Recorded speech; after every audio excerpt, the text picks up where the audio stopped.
Mama Sele's Candy House. Who is Mama Sele? Mama Sele is my grandmother. Back in the late 80s, my grandmother used to sell candies and all sorts of goodies from her house. She was known in the neighborhood as Mama Sele's Candy House. Candy was the main thing she was known for. However, she also did other things.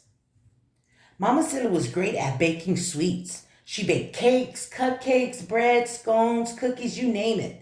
People from the neighborhood, from her church, family, and friends would contact her when they needed to place a large order for parties or special events. Mama Sele was also a seamstress. What is a seamstress? A seamstress is someone who sews, especially one who earns her living by sewing. Mama Sele's specialty was sewing traditional Samoan dresses and men's shirts. Mama Sele was also a dance instructor. Mama Sele used to teach Polynesian dances to young dancers. They would learn and rehearse different dances in her backyard. Mama Sele had an entrepreneur mindset. An entrepreneur mindset is a set of skills that enables people to identify and make the most of opportunities, overcome and learn from setbacks, and succeed in a variety of settings. My grandmother did not speak English and was a housewife. She did not work a regular job. However, she did not let that stop her from doing side work that she enjoyed to make extra money on the side. Mama Sele is my inspiration. My grandmother inspires me in many ways. Growing up, she was someone who comes to their aid of who needed help. She never gave up, no matter how many times she failed. She was very passionate about nurturing the next generation. She was very caring and worked very hard to make sure everyone was happy and safe. Mama Sele's Candy House. Growing up, I spent a lot of times at my grandparents' house. My parents lived 3 doors down from my grandparents. I remember after school I would go to Mama Sele's house to do homework and help her work her candy store.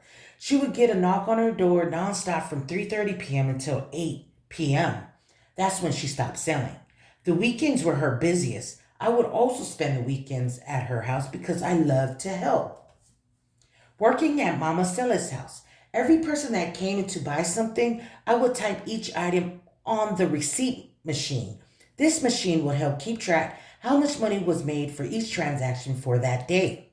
I also had a separate calculator on the side in case I needed help to make sure I gave back the correct amount of change.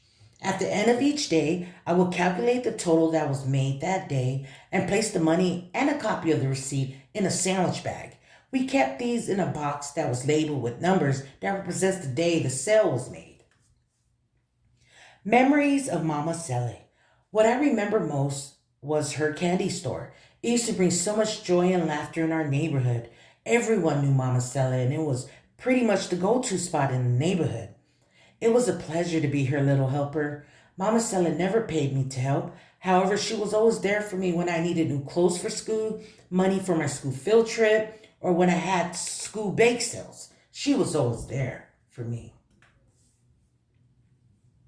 Because of Mama Sele, as an adult, I was fortunate and blessed to carry similar traits and learn how to bake, cook, dance, and be as caring and loving as Mama Sele once was. Although my sewing is not as great as hers, I am still learning. I hope one day I can be as great as she was. I will one day pass down what I have learned to my children as they get older so they can pass it down to their children as well, and so forth.